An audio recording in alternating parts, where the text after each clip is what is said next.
G'day friends, welcome to today's YouTube video. My name is James. Welcome back to my channel. Welcome if you're new. We've got another page in 10, a part of our YouTube series where we do journal pages together in 10 minutes. This, for me, is a lot about filling all these empty pages in my planner. This is my Hobonichi A6 Avec planner that I'm about to switch out of soon. I think my next half of the year starts in July. So there's just a lot of pages where I haven't I've made my little plans for the day, but I haven't necessarily decorated anything.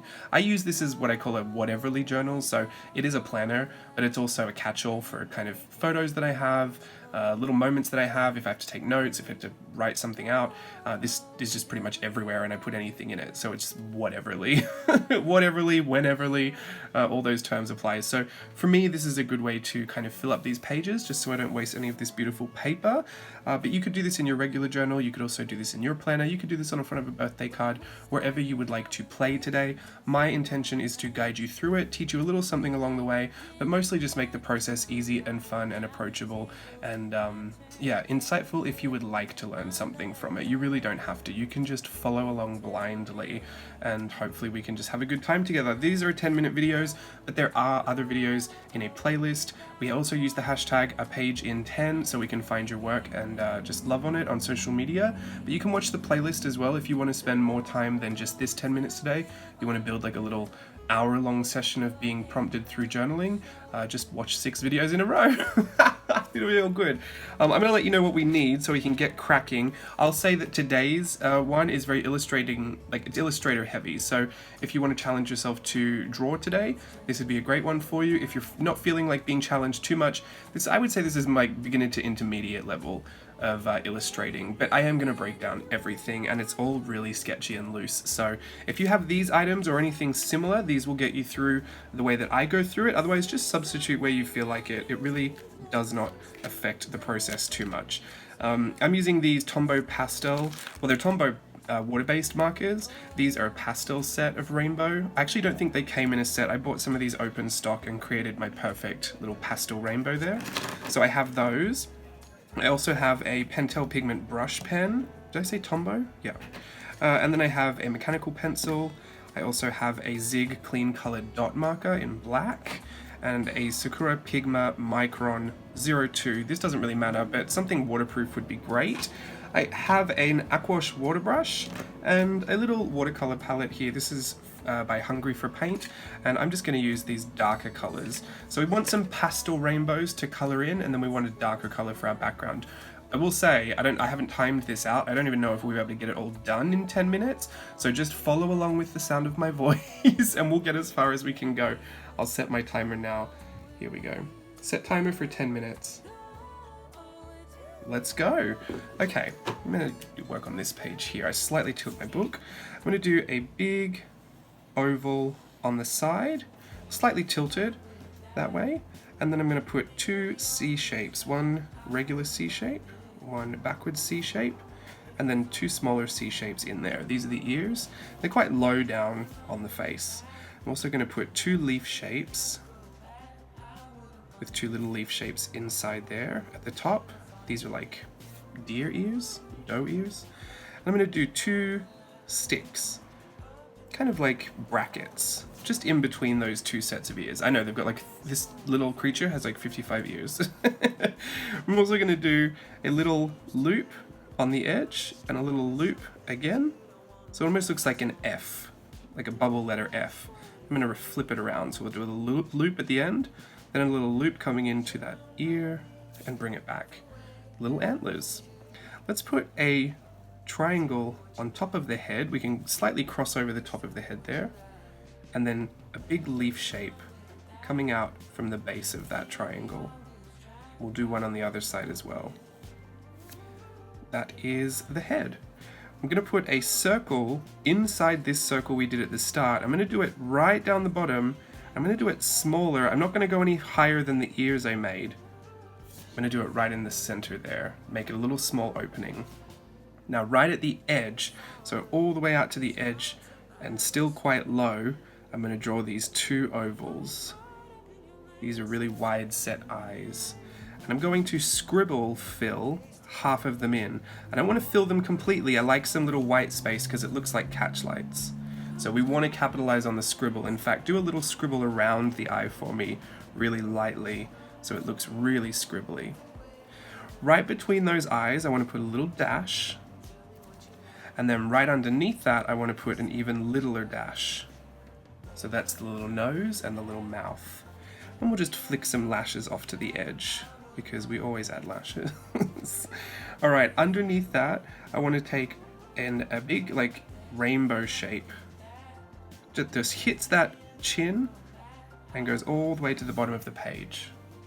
And then we're going to put a W at the top of that and a line all the way down the middle to the bottom of the page again. We'll put two big leaf shapes from that collar. These are going to be wings. We'll put them out into the side of the page, and then a really long stick with a little dot at the end. Just slightly curved to match those wings. That is just about it. We can get to coloring now. I'm going to color the little triangle pink. I'm not doing a great job coloring because I want to go pretty quickly and finish the whole thing. I'm going to color the outside part of the face pink, and both these little ears up here pink, as well as the body down here. My pen isn't fully dry, so hopefully your pen isn't smudging and smearing everywhere. It's okay, we'll kind of work over the top of that anyway. I'm going to color these two leaves yellow. You can also try and avoid the black line. Color these ears yellow as well. But I think for the most part mine's dry. I'm going to grab a green and color in my antlers. And then a blue for my wings. These are all really pastel versions of the color. I just like this because it contrasts really nicely when you have a dark background. I'm also going to grab a purple, really light purple, and just go over the face and make sure I leave those eyes. I like to put a little bit of pink back on the cheeks and just over the nose as well. Right, now I'm going to grab my dot marker. This is my clean colored dot marker. I'm going to put a bunch of dots just around the center of the face, really small ones. These are going to be little freckles. I'm going to put some dots in the wing. I like to put a heavier dot right at the edge of my wing and then go softer as I come back in towards the body, just to make them smaller. I love these dot markers. They're so much fun to play with. I'm also going to color in my collar and then put dots all the way down that line in the center. I'm going to put stripes on my antlers, very classic art journal thing to do with whimsical illustrations. And I'm also going to put stripes on that stem coming out of the head just there. I'll color in the middle of the ears, all four of the ears. And then I'm going to grab my pencil and just quickly shade around the edge of this purple face. We're about halfway done, so hopefully your coloring is getting close to finished. I like to just put a scribble around the edge just to make it look like a little shadow. I won't add shadows anywhere else, but I like it just there. Even use my finger to slightly smudge that around a bit. There we go. Just fix up some of this pink. Some of that, I got a little muddy on the face, that's okay. I'm going to use a black pen to put some veining on these leaves. Just some stripes, stripes I meant, and then some stars on the head. There we go. I'm going to grab this, what's it called? Pentel pigment brush, the brush pen, and just go over these two little sticks with the dots. And then I'm also going to do a few little twigs coming out of the top of the head. Just like little antlers everywhere with dots on the end. Quite a random little creature. By the collar, I'm going to do two big loops and then a big brush stroke for a big bow. I like that dry brush look. Right, now I'm going to color in the background by grabbing my aquash brush. Just activating this dark purple. This purple is called Arctic Dusk. And the brand is Hungry for Paint. It's a really interesting color. I'm going to try and work it into the edges of my painting first. So all around the edge of my little drawing, I'm going to try and pop in that color. Just really haphazardly, it does not need to be neat. I'm going to put the most concentrated color right there at the edge, the closest to my drawing. And then I'm going to come back around and just pull the paint out towards the edge of the page. That'll kind of fade it out. So now that I've got it all up in the edge, can you see how I'm just grabbing the edges of that paint and just pushing it out to the edge, softly blurring it into the background. That just kind of concentrates the darkness right at the edge of our character. It pops them out a little bit. Redefines their silhouette. There we go. You can put some other colors in there. I like this bluey green one too, especially if you really want to spend your time going right up to the edge of your character. Put the deepest colors right up there. Especially against the pastel, it really sets them off. Looks really fun. Remember, this is only 10 minutes and this is just to play and have fun and learn a little something and get your hands moving. If you feel inspired to keep going after this, you can absolutely keep going. Get your other mixed media out, maybe fix some of the mistakes you made whilst rushing, because I know I definitely got that face a little muddy. And I would probably choose to fix that. Or you might just kind of zone out, get in that flow state, do a lot of pattern work with black pen over everything. Since our coloring style is kind of messy and crazy and very soft and pastel, it kind of lends itself really well to a lot of this pattern work. I'm going to put more little dots on the face. I might grab a white pen as well. Put a little bit more, so a few more stars on there. I might even bring the stars down onto the body as well.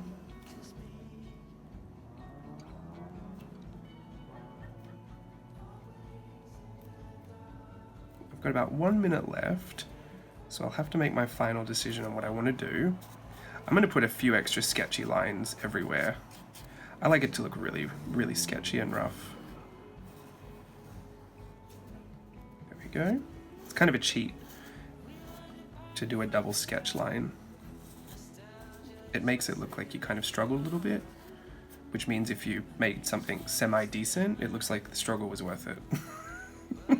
It's a mind trick. Don't you love it? Let me grab this white Sharpie paint marker. Put some of that on here. Put a little catch light in those eyes. And a little dot on the nose. And some little dots everywhere. It will react with the Tombow markers because they are water-based, but I think mine's already got some pink on there anyway. Put a few dots in my background. There we go. We are fully finished. Oh, that was quick, but cute. I liked it. I'll show you the original that I was working off of. Some of these videos I actually do beforehand, which is a nice bit of planning on my end, and other ones I just go into straight away, kind of knowing what I'm doing. This was the one I did beforehand, and I actually don't think I took much longer to do this one, so I'll let you be the judge of what you kind of think, whether it's worth spending more time on it. I think I might have only spent a couple more minutes on this one. It is a bit bigger, so I think that kind of helped, but you can see this one's face didn't get as muddled as the other one did, just here. But they're both approached the exact same way. You can see some of the decision-making process was different, and I think this is also a good reflection of what this whole series is kind of showing us all. You know, when you search the hashtag, you search a page in 10 and you see everyone's work, we've all done the same tutorial, right? But we all have such wildly different results. It's something that I love to see in lots of workshops that I teach, because it just goes to show that even given the same supplies, given the same instruction, given the same amount of time, given the same amount of, you know, everything, we can still end up with really varied results that are a reflection of each of our individuality, each of our uniqueness, right? And I think that's a nice thing to always remember and to celebrate about yourself. And even doing it, you know, 10 minutes ago and then doing it now, it's completely different. Well, not completely different, but there are differences, right? So even to be more gracious upon yourself, I know we can get a little caught up sometimes looking at the results of others, but also compare your own results. Try this again. Try any of the other ones you've had a good success with. Try them again, not so you can see if you fail or not, because that would be terrible. But I don't even think of it that way. I just kind of think of it as like at a different part of the day, you know, in a different mood, after a different circumstance, I might have different results, and that's okay too. And just to be grateful for whatever I do end up doing, and to try and enjoy the process rather than, you know, always strive for the most perfect results, because it really doesn't matter at the end of the day. Like, I mean, I guess it does for some people, but I mean, I even do this as a job and it doesn't matter half the time. So hopefully you're just doing it to enjoy yourself. But there you go, that is another video in the Page in 10 series. If you want to watch more of these, there's a whole playlist where you can follow along other journal pages that are fully guided through, and we can do those together in 10 minutes. I'll let you decide whether you go and spend some more time with me today. But this is it for this video, and I will see you again really soon. Bye.